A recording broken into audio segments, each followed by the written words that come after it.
மூன்றில் 2 பங்கு இளம் பெற்றோருடைய வாக்கு நமக்கு கிடைத்த தரவுகளின்படி அது அவங்க செல்ல குட்டிகள் சொன்ன அந்த கட்சிக்கு ஆதரவாகத்தான் ஓட்டு போட்டிருக்கிறாங்க. மெஜாரிட்டியா தாவேகா வந்துருமா அப்படின்றது இல்லை. ஏன்னா மத்த எல்லாத்தையுமே நீங்க கூட்டி சேர்த்து பார்க்கணும். இது ஒரு அம்சத்தை மட்டும் நம்ம ஹைலைட் பண்ணி சொல்றோம். இந்த தேர்தல் முடிவுலையுமே நம்ம பார்க்கிறோம். 23ஆம் தேதி 24ஆம் தேதி நிலவரத்தை நம்ம பார்க்கும்போது விஜய்க்கு ஆதரவு எல்லா வயதினர் மத்தியிலும் இருக்கு. எந்த கோட்டையும் யார் வசமும் கிடையாது. யார் வேணாலும் எந்த கோட்டையையும் வசமாக்கிக்கிற முடியும் அப்படின்ற ஒரு நிலை வந்துருச்சு. அதுக்கு முக்கியமான காரணம் திரும்பவும் இந்த விஜய் இந்த கோட்டையில மிகப்பெரிய ஓட்டைய உருவாக்கி விட்டுருக்குது. உருவாக்கி விடும் தாவேகா. ஆனா எங்கேயுமே இந்த காசு கிடைச்சிருச்சு அப்படின்றதுனால இந்த ஓட்டு அவங்களுக்கு போயிரும் அப்படின்ற உத்தரவாதம் யாருக்கும் எங்கேயுமே இல்லை. கணக்குகள் இருக்கு இல்லையா, அந்த கணக்கு எல்லாமே இந்த தேர்தல்ல தவிடுபடி ஆயிருக்குது அப்படின்றது உறுதி.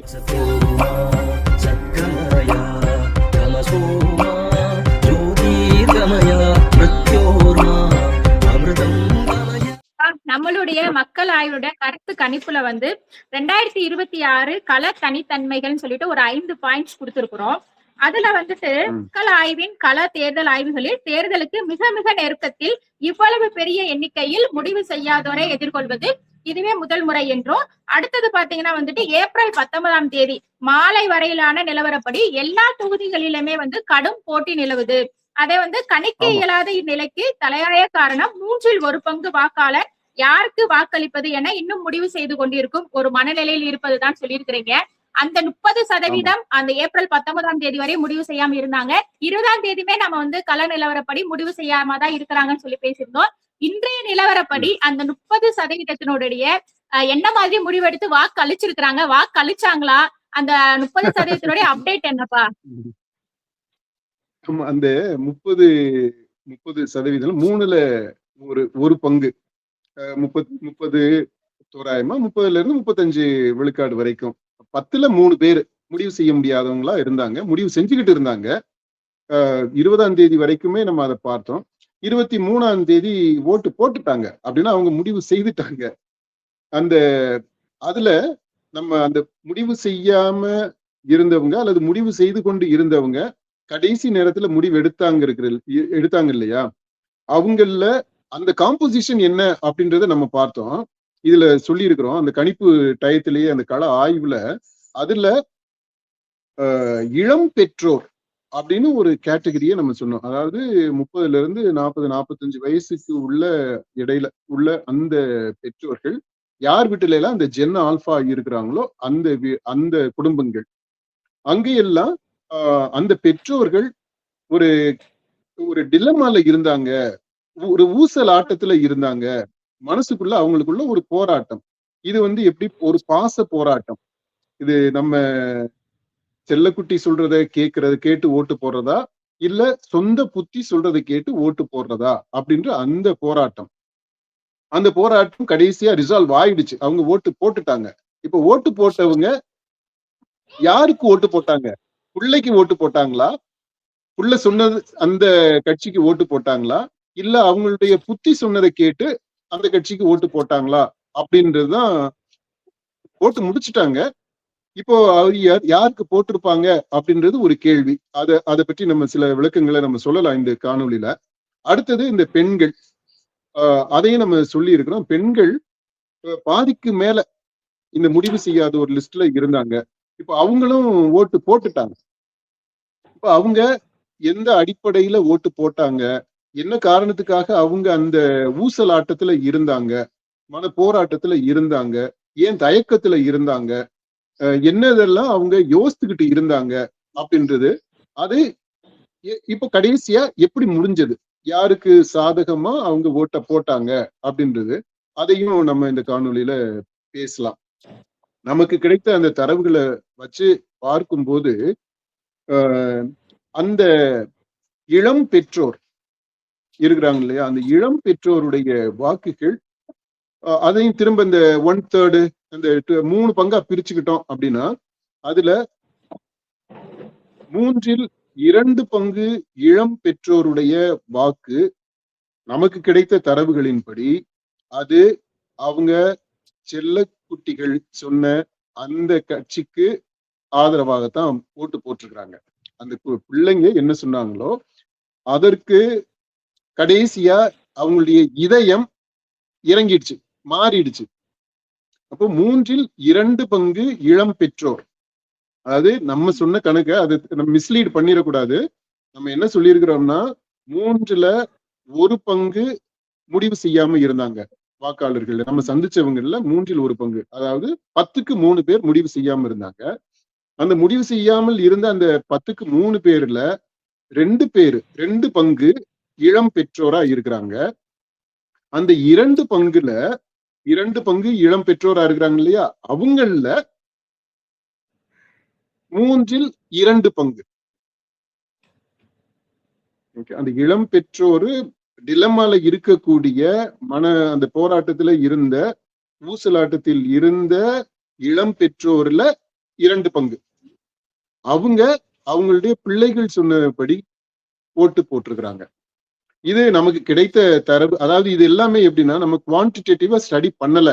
இப்ப நம்ம சொல்லிக்கிட்டு இருக்கிறது எல்லாமே குவாலிட்டேட்டிவா அங்கங்க நாம பேசியது, பேச்சு மூலமா பெற்ற தரவுகள், அப்புறம் அங்கங்க அவங்க பேசுறத நம்ம கேட்டது.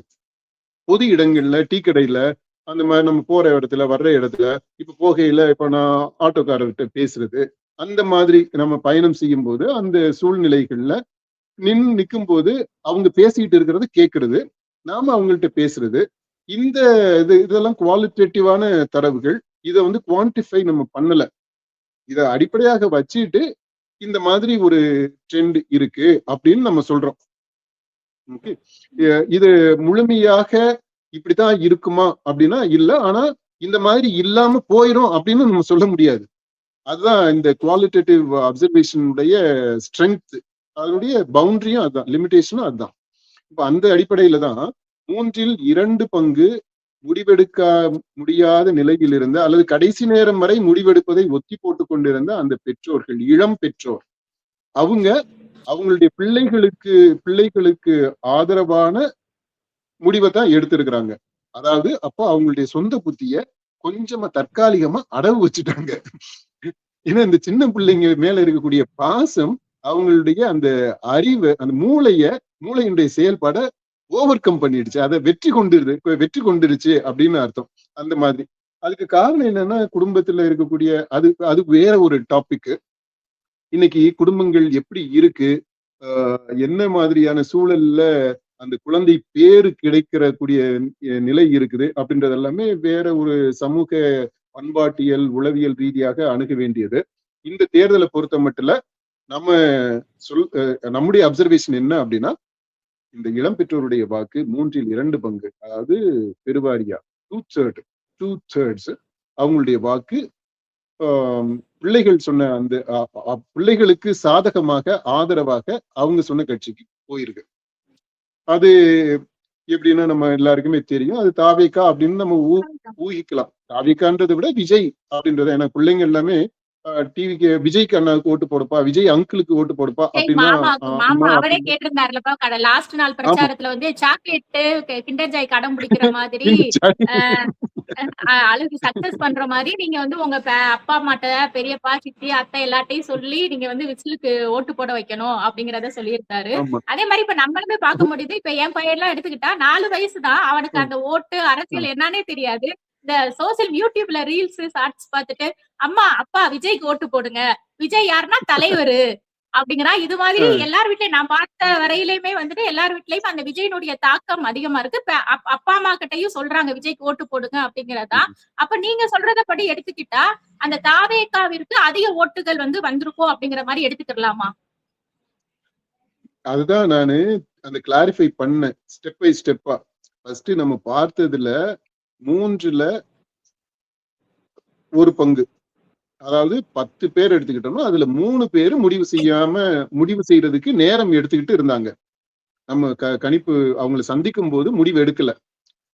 they were taking time to decide.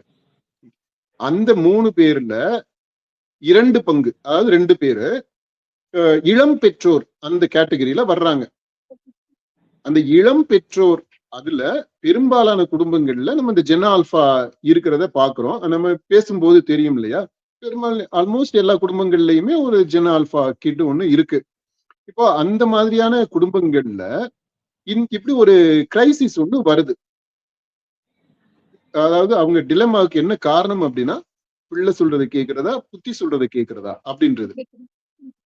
அந்த போராட்டத்துல இருந்த அந்த இளம் பெற்றோர்ல நம்முடைய 23ஆம் தேதி அவங்க வாக்குப்பதிவு செய்த அந்த சூழ்நிலையில நம்ம பார்த்தது, கேட்டது 23ஆம் தேதி, 24ஆம் தேதியும் நம்ம சேகரித்த அந்த தரவுகளுடைய அடிப்படையில அந்த இளம் பெற்றோர்ல 2 பங்கு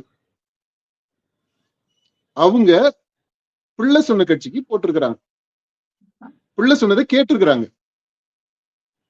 அதாவது தாவேகாவுக்கு விசில் சின்னத்துக்கு ஓட்டு போட்டிருக்காங்க, விஜய் அங்கிளுக்கு ஓட்டு போட்டிருக்கிறாங்க. புரியுதா? இப்ப அதனால அவங்க மெஜாரிட்டியா தாவேகா வந்துருமா அப்படின்றது இல்ல. ஏன்னா மத்த எல்லாத்தையுமே நீங்க கூட்டி சேர்த்து பார்க்கணும். இது ஒரு அம்சத்தை மட்டும் நம்ம ஹைலைட் பண்ணி சொல்றோம். இப்ப அதே மாதிரிப்பா இந்த இளம் பெற்றோர்களுடைய தாக்கம் ஜென் ஆல்பாவினோட தாக்கம் வந்து நகர்ப்புறங்கள்ல அதிகமா இருக்குதா இல்ல கிராமப்புறங்கள்லயும் இதோடைய தாக்கம் வந்து இருக்குதா? ஏன்னா இப்போ இன்ஸ்டா இந்த சோசியல் மீடியாவை எடுத்துக்கிட்டாலே நான் நிறைய பார்த்திருக்கிறேன். அந்த ரீல்ஸ் ஷார்ட்ஸ் மாதிரி போடுறாங்க. குழந்தைங்க வந்து பேரண்ட்ஸ்க்கு சொல்லி ஓட்டு போட சொல்ற மாதிரி இப்ப எல்லாருமே மொபைலை வச்சு பார்த்துட்டு இருக்கிறோம். அப்ப கிராமப்புறங்கள்லயும் இந்த விஷயம் வந்து தாக்கத்தை ஏற்படுத்தி இருக்கா? இது கரெக்டான கேள்வி, நல்லா கேட்டீங்க. அதாவது நம்ம தொடக்கத்துல இருந்து, அதாவது நம்ம இடைத்தேர்தல் களத்துல இருந்து இதுக்கு ஈரோடு கிழக்கு இடைத்தேர்தல் களத்துல விஜய்க்கு எவ்வளவு ஆதரவு இருக்கு அப்படின்னு நம்ம கேட்டோம். அதை ஒட்டி நிறைய டிஸ்கஷன் வந்தது.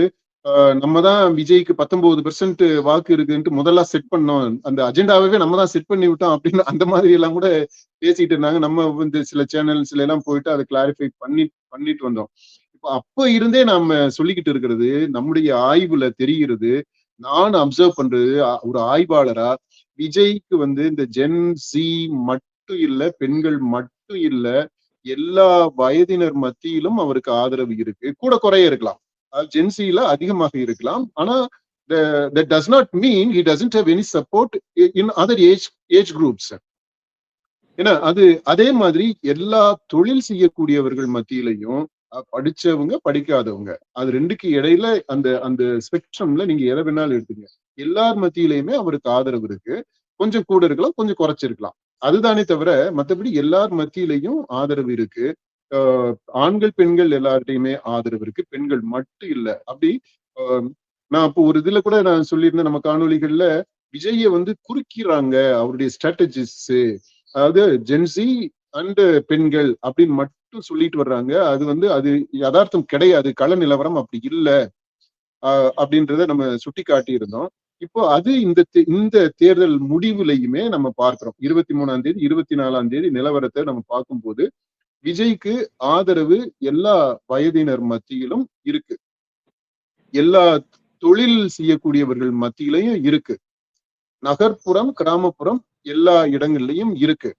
இந்த நகர்ப்புறத்துல என்னன்னா, அது முக்கியமா இந்த பெருநகரம் சென்னை அங்க எடுத்துக்கிட்டோம்னா அது வந்து ரொம்ப ஷோ ஆஃபா இருக்கு. அங்க வரக்கூடிய பெண்கள் ஆண்கள் அவங்க எல்லாம் பாத்தீங்கன்னா ஒரு மாதிரி ரொம்ப ஸ்டைலிஷா இருக்கிறாங்க. கொஞ்சம் அவங்க பாக்குறதுக்கும் ஒரு மாதிரி மேக்கப் இப்போ எல்லாம் போட்டுட்டு வர்றாங்க. ஆனா நகர்ப்புற பெண்கள் ஆண்கள் இல்லையா, அவங்களுக்கே உரிய ஒரு தோரணை இருக்குது இல்ல, அந்த தோரணை இருக்கு.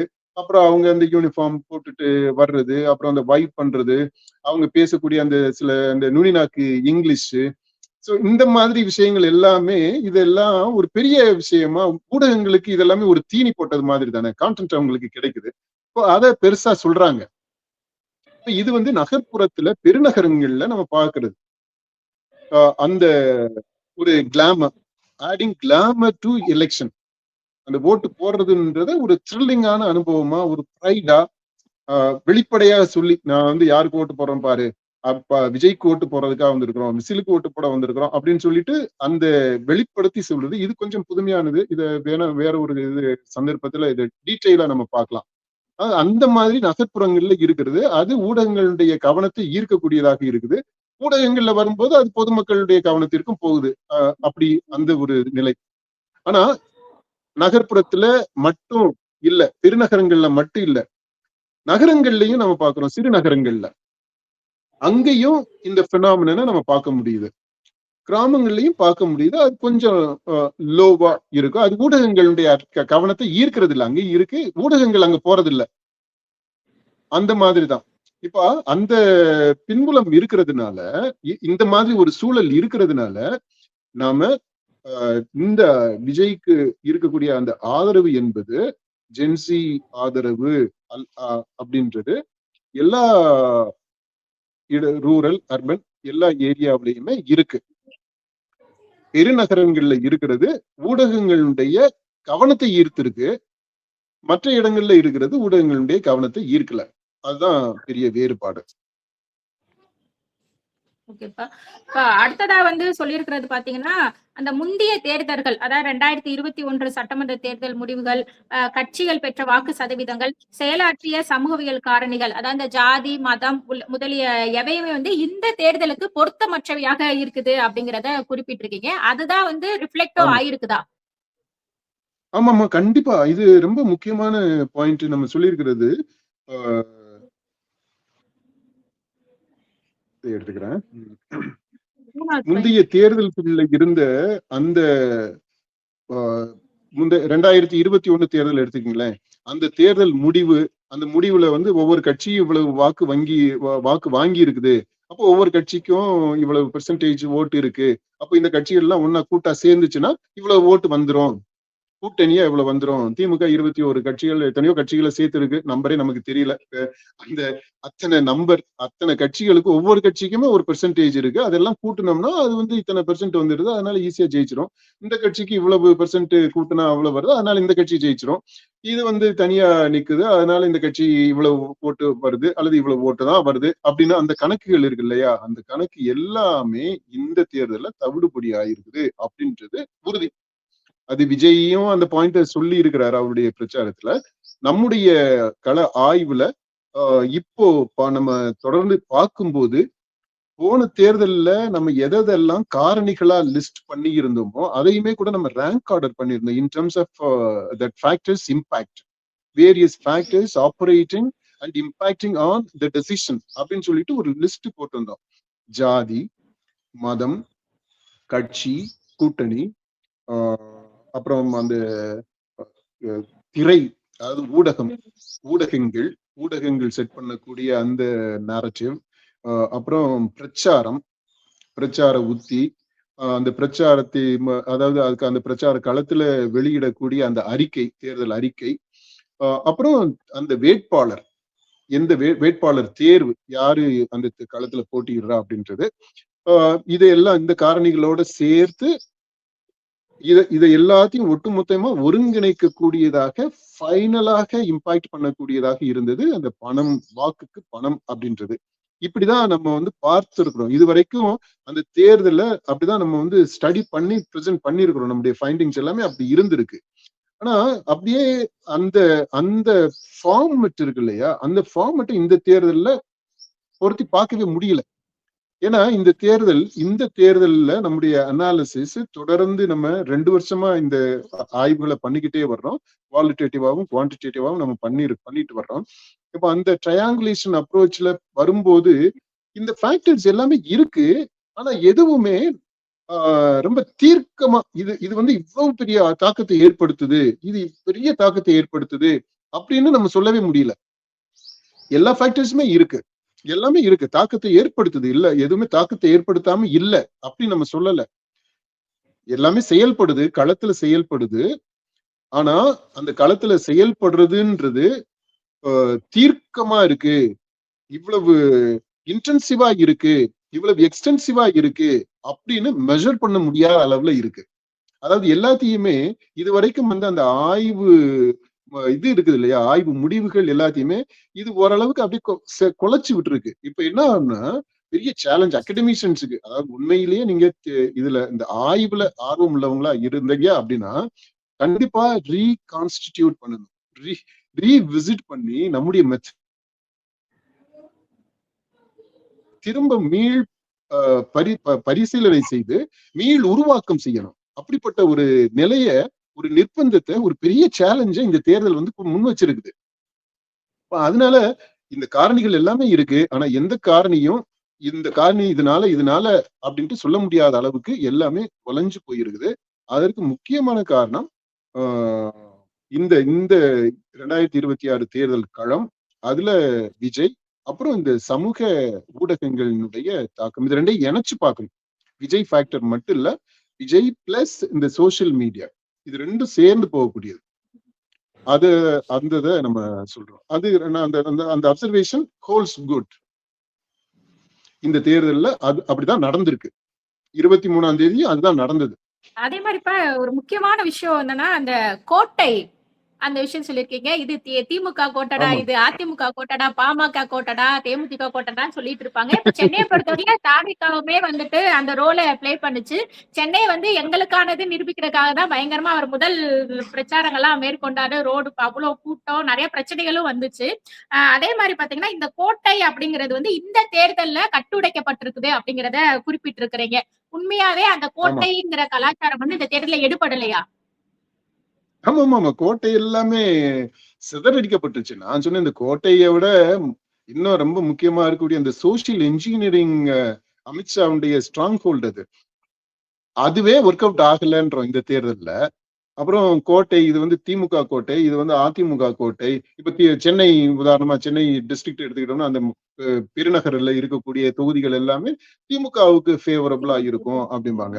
ஆக்சுவலா இப்ப இந்த தேர்தல் இதுக்கு முன்னாடியே திமுக கோட்டையாக இருந்தது சிதறடிக்கப்பட்டிருக்கு. அதிமுக வசம் போயிருக்கு அல்லது பிரிஞ்சிருக்குது. அதனால இந்த இது வந்து இந்த கட்சியினுடைய கோட்டை அப்படி இல்லை. அதே மாதிரி இங்க இதுல வெஸ்ட்டுக்கு போயிட்டோம்னா, இங்க கொங்கு பெல்ட் அங்க போயிட்டோம்னா அது வந்து அதிமுகவுடைய கோட்டை அப்படிம்பாங்க. அப்புறம் சவுத்துக்கு போயிட்டோம்னா அங்க அந்த ஒரு காலத்துல அது அதிமுகவினுடைய கோட்டையாக இருந்துச்சு. இந்த முக்குளத்தூர் இருக்கிறதுனால அந்த பெல்ட். அப்படி டெல்டா வந்து திமுகவுக்கு அப்படின்னு எல்லாம் அந்த அந்த நேரட்டிவை செட் பண்ணி வச்சிருந்தாங்க இல்லையா, அதை நம்ப வச்சிருந்தாங்க, வாக்காளர்களையும் நம்ப வச்சிருந்தாங்க. அதாவது ஆக்சுவலா பார்த்தோம்னா தேர்தலுக்கு தேர்தல் நிலவரங்கள் மாறி வந்திருந்தாலுமே, தொகுதிக்கு தொகுதி அந்த முடிவுகள் மாறி வந்திருந்தாலுமே, மக்கள் தீர்ப்புகள் மாறி இருந்தாலுமே, இப்படி நம்மள பேச வைக்கிறாங்க பாத்தீங்களா, பேச வச்சுட்டாங்க, நம்மள நம்ப வச்சிருக்கிறாங்க. அதாவது இது எல்லாம் இந்த இந்த கட்சியினுடைய கோட்டை, அந்த கட்சியினுடைய கோட்டைன்னு. அந்த கோட்டை கான்செப்ட் வந்து கண்டிப்பா எல்லா கோட்டையுமே சிதறடிக்கப்பட்டுருச்சு. எந்த கோட்டையும் யார் வசமும் கிடையாது. யார் வேணாலும் எந்த கோட்டையையும் வசமாக்கிக்கிற முடியும் அப்படின்ற ஒரு நிலை வந்துருச்சு. அதுக்கு முக்கியமான காரணம் திரும்பவும் இந்த விஜய் வருகை தான். இந்த தாபிகா உள்ள வந்ததுதான் இப்படி இந்த கோட்டையை வந்து அப்படி ஆக்கியிருக்கு. இப்ப இந்த சென்னையை எடுத்துக்கிட்டோம்னா, Chennai is no more DMK கோட்டை. இந்த தேர்தல்ல தாபிகா பல தொகுதிகள்ல டஃப் ஃபைட் கொடுக்குது. கடுமையான போட்டி இங்க இருக்கு. தாபிகா ஜெயிக்குமா ஜெயிக்காதான்றது வேற விஷயம். ஆனா அந்த கோட்டையில மிகப்பெரிய ஓட்டைய உருவாக்கி விட்டுருக்குது. உருவாக்கி விடும் தாபிகா. ஏன்னா நம்ம ரிசல்ட் வந்த பிற்பாடுதான் உருவாக்கி விட்டுருச்சு அப்படின்னு நம்ம சொல்ல முடியும். இப்போ இருக்க நமக்கு கிடைச்ச தரவுகள் அடிப்படையில பார்த்தோம்னா, தமிழ்நாட்டுல எந்த இடமுமே இந்த கட்சிக்கானது அப்படின்னு சொல்லவே முடியாது. இனிமேல் சொல்ல முடியாது. அது திரும்ப அடுத்த தேர்தலில் இவங்க எப்படி களப்பணி ஆற்ற போறாங்க, யார் என்ன செய்ய போறாங்க அப்படின்றத பொறுத்து அது மாறலாம், உருவாகலாம். ஒரு கட்சிக்கு ஃபேவரபிளான சூழல் உருவாகலாம். ஆனா இந்த தேர்தல்ல இதுவரைக்குமான அந்த முடிவுகள் எல்லாமே சிதறடிக்கப்பட்டிருக்கு. இறுதியா வந்து பாத்தீங்கன்னா அந்த பணம் அப்படிங்கிறது எல்லா தேர்தலுமே வந்து மிக முக்கிய காரணியா இருக்கும். இறுதி நேரத்துல கொடுக்கக்கூடிய பணம். ஆனா இந்த தேர்தல வந்து குறைந்த அளவு வந்து தாக்கத்தை ஏற்படுத்தும் அப்படிங்கிறத சொல்லியிருக்கீங்க. நிறைய தொகுதிகளுமே இந்த பண பட்டுவாடாங்கிறது நடைபெற்றுச்சு. சில கட்சிகள் கொடுத்தாங்க, சில கட்சிகள் கொடுக்கல. இன்றைக்கு அந்த பணம் அப்படிங்கிறது இந்த தேர்தல எந்த அளவுக்கு செயலாற்றி இருக்குது? இதுல என்னன்னா, வழக்கமா அந்த பணம்ன்றது ஒரு சூப்பர்வீனிங் ஃபேக்டரா இருக்கும். ஒரு லூப்ரிகன்ட் மாதிரி செயல்படும். மத்த எல்லா காரணிகளையும் ஒருங்கிணைந்து அது கியூமுலேட்டிவா ஒரு இம்பாக்ட் கொடுக்கறதுக்கு இது காரணி ஒரு முக்கியமான இடம் வகிக்கும். ஆனா இந்த தேர்தல்ல எல்லா காரணிகளுமே செதஞ்சு போயிடுச்சு இல்லையா, நம்ம எல்லாமே உழைச்சு விட்டுட்டாங்கன்னு சொன்னா. இப்போ அதனால இந்த பணம்ன்றது செயல் இழந்து நிக்குது. இவங்க எதிர்பார்க்கக்கூடிய விதத்துல பணத்தை லாஸ்ட் மினிட்ல பணத்தை கொடுத்து ஓட்ட உறுதி செய்திட முடியும். மற்ற காரணிகள் எல்லாம் இருக்க ஃபைனலா இந்த கொடுத்த உடனே அதை கன்ஃபார்ம் பண்ணிக்கிறலாம் அப்படின்ற ஒரு நிலை இருந்தது. ஆனா இந்த தேர்தல அப்படி இல்லை. அப்படி அதை கன்ஃபார்ம் பண்ணிக்க முடியாது. பணம் கொடுத்தோம். இப்ப அதனால என்ன ஆயிடுச்சுன்னா, பல கட்சிகள் பல இடங்கள்ல இந்த கட்சிக்காரவங்க பணம் விநியோகம் பண்ணது கொஞ்சம் பரவலா கொடுத்தாங்க. சில ஒரு குறிப்பிட்டதுக்கு அப்புறம் சரி பணம் கொடுத்து ஒன்னும் ஓட்டு வராது போல அப்படின்னு அவங்களுக்கே கிராஸ் ரூட்ல வேலை செய்யறவங்களுக்கு அதை கணிக்க முடியும். இந்த ஸ்ட்ராட்டஜிஸ்ட் கணிக்கிறத விட சிறப்பாக அக்யூரேட்டாக இந்த களத்துல வேலை செய்யக்கூடிய ஆட்கள் கணிச்சிட முடியும். அப்படி கணிச்சவங்க என்ன பண்ணிட்டாங்கன்னா, கட்சி மேலிடத்துல இருந்து பணம் கொடுத்திருந்தாலும் அந்த பணத்தை விநியோகம் பண்ணாம, வாக்காளர்களுக்கு விநியோகம் பண்ணாம அப்படியே அவங்க அளவுலயே நிறுத்திக்கிட்டாங்க.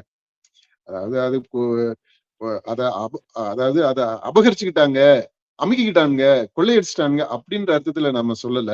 ஆனா அவங்களுக்கே தெரியுது கொடுத்தாலும் அதனுடைய விளைவு ஒண்ணும் இருக்க போறது இல்லை அப்படின்ட்டு. அதனால சில இடங்கள்ல அது மாதிரி நடந்திருக்கு.